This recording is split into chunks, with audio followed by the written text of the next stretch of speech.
अल्लाहुम्मा सल्लि अला सय्यिदिना व मौलाना मुहम्मदिन।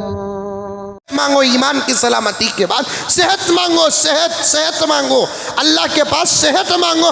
क्या दौलत मेरे दोस्तों, हमना भी ख्वाहिश है दौलत, हमना भी है। अल्लाह से ज़रूरत पूछो।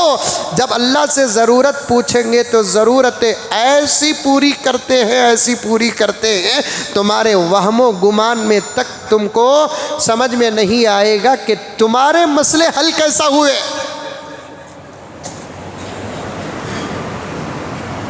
तफसील से एक वाक़या बोलता हूँ, आज खाली बात आ गई, फिर मौका मिलता नहीं मिलता मालूम नहीं। एक हकीम साहब थे जी, एक हकीम साहब थे। उन्होंने खाली असर से लेकर मगरिब, माफ़ करना, फजर से लेकर इशराक तक या 11 बजे तक मतब में बैठते। बीवी को क्या बोले, क्या ज़रूरत है तुम्हें लिख डालो, चीटी दे डालो, कोतिमीर को अलग, करेपाक को अलग, पंडू को अलग, ये भेजो ना। कोई औरतां की बड़ी अजीब आदत है, उसके कामा पूरे याद रखती। हम ना भेजते वक्त एक एक चीज़ को एक एक मर्तबा भेजती। तुम ना कैसा मालूम हजरत, मेरा भी ये चाल है, बोलो ना को संसर करो। कोतिमीर, पंडू, प्याज लेला का कोई भेजती, अदरक भूल गई कतेंगे। ऐसा गुस्सा आता, फिर भी सब्र करना पड़ता कि कहते वो अदरक पड़ा तो सालना भी अच्छा रहता। सो चीटी लिख कर दे डालो जी, चीटी लिख कर देते।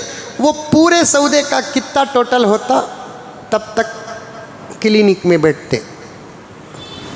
अल्लाह ताला जितना उतना दे डालिया तो किन्हीं की बंद कर डाल को, अल्लाह मेरी ज़रूरत पूरी हो गई, अब मेरी तुझे तेरी इबादत करना है बोलकर उठ जाते। रोज़ ये कई साल तक। एक दिन हस्बे मामूल बीवी फजर की नमाज के बाद चीटी देती है।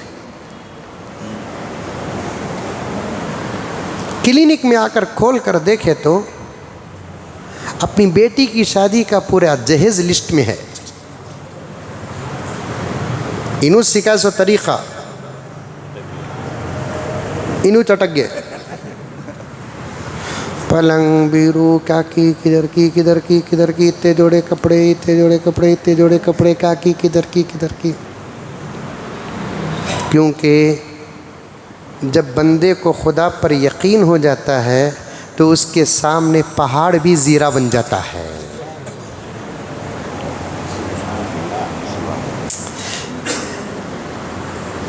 अब उन्होंने चीटी पढ़ते ही बोले, अल्लाह हर दिन चीटी पेश करता था, तू पूरी करता था, आज इतनी बड़ी चीटी मेम साहब की तरफ से आ गई है, अब इसे भी पूरा तो करना बोल को बंद कर को रख डाले। मरीज़ आ रही, लिख रही, बड़ी मुश्किल से 500-600 रुपये के मरीज़ आए। चीटी तो तकरीबन 1.5-2 लाख रुपए की है। सही वाक़या, चीटी 1.5-2 लाख रुपए की है। क्या करना, 500-600 रुपये का, 1.5-2 लाख रुपए का। लेकिन यकीन था हर दिन की तरह आज भी अल्लाह चीटी पूरी करेगा।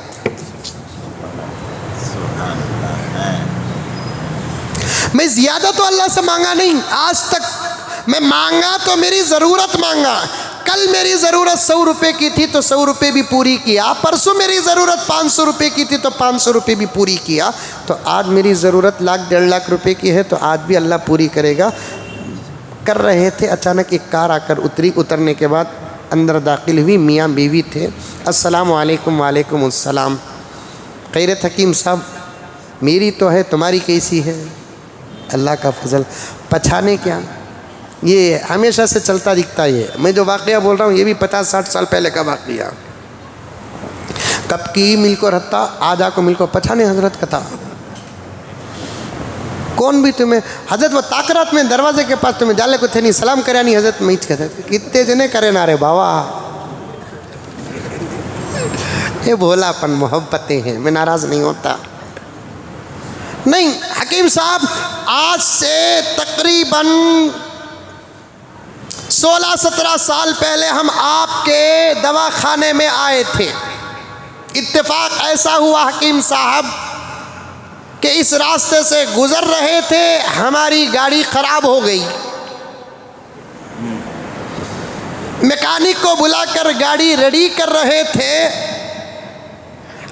हमारी अहलिया को बैठने की मुनासिब जगह नहीं थी, तो हमारी नज़र आपकी क्लिनिक दवाखाने पर पड़ी। तो हमने मैकेनिक से कहा कि भाई ज़रा गाड़ी को आप दुरुस्त कर दें, हमारा वक्त भी गुजर जाएगा। हकीम साहब भी हैं, गए और हम जाकर आपकी दवाखाने में बैठे। तो अचानक हमारा इरादा हुआ कि चलो गाड़ी भी ख़राब हो गई, रेडी हो रही है, हमको भी शादी होकर तकरीबन 10-12 साल हो गए, हमको बच्चे भी नहीं हैं। हकीम साहब से इतना इलाज कर लिया, बैठे ही बेकार, तो यहाँ भी इलाज ले लेंगे बोलकर आपसे हमने हमारा मसला रखा कि शादी होकर हकीम साहब 10-12 साल हो गए हैं, हमारे लिए औलाद नहीं है, कोई ऐसी दवा हो दुआ के साथ तो हमारे औलाद का फ़ैसला हो जाए। आपने हमारा मर्ज़ सुना, सादगी के साथ दवा लिख कर दे दिया। और इत्तेफाक ऐसा है हकीम साहब कि हम उस दवा को इस्तेमाल किए तो अल्हम्दुलिल्लाह हमको 4 बच्चे उसके बाद पैदा हुए। चूँकि 10 साल हमको बच्चे नहीं थे, तो हमने एक बच्ची लेकर पाले थे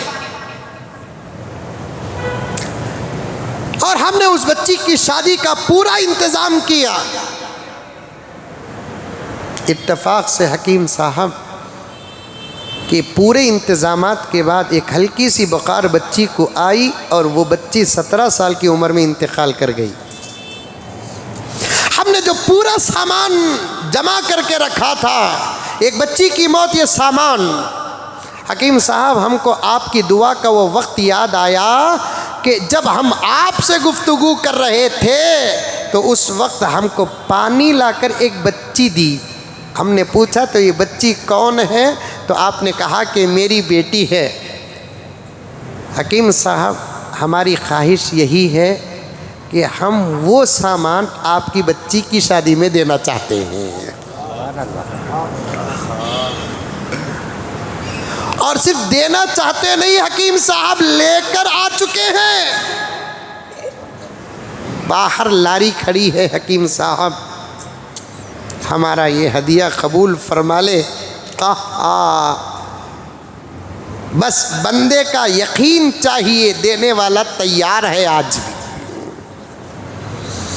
बंदे के पास यकीन चाहिए, देने वाला तैयार है। हकीम साहब सुनते हैं, आँखों से समंदर बह जाता है।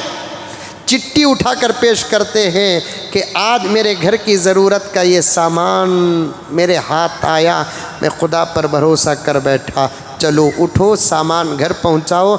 हमारा मामूल है, हमारी ज़रूरत पूरी होती है, हम क्लिनिक बंद कर देते हैं। अब क्लिनिक बंद करने का भी वक्त आ गया है। अल्लाह देने वाले, किसी का लेकर क्यों खाते हो, किसी का दबा कर क्यों खाते हो, किसी का चुरा कर क्यों खाते हो, डंडी मार कर क्यों खाते हो, विरासत कब्जा करके क्यों खाते हो, और भी सब वो मसाइल हैं खाने में। मुसलमान महबूब साहब, मुहर्रम हो के सफ़र हो के रमज़ान हो के शव्वाल हो के शाबान हो, आज तो खाने की ऐसी बुरी आदत मुसलमान को पड़ी है कि खुद का ही नहीं दूसरों का भी खाता है। दूसरों का सही रास्ते से खाता है तो फबिया हराम रास्ते से खाता है। ला हौल वला कुव्वत इल्ला बिल्लाह। अल्लाह हर एक की हिफाजत फरमा। इसीलिए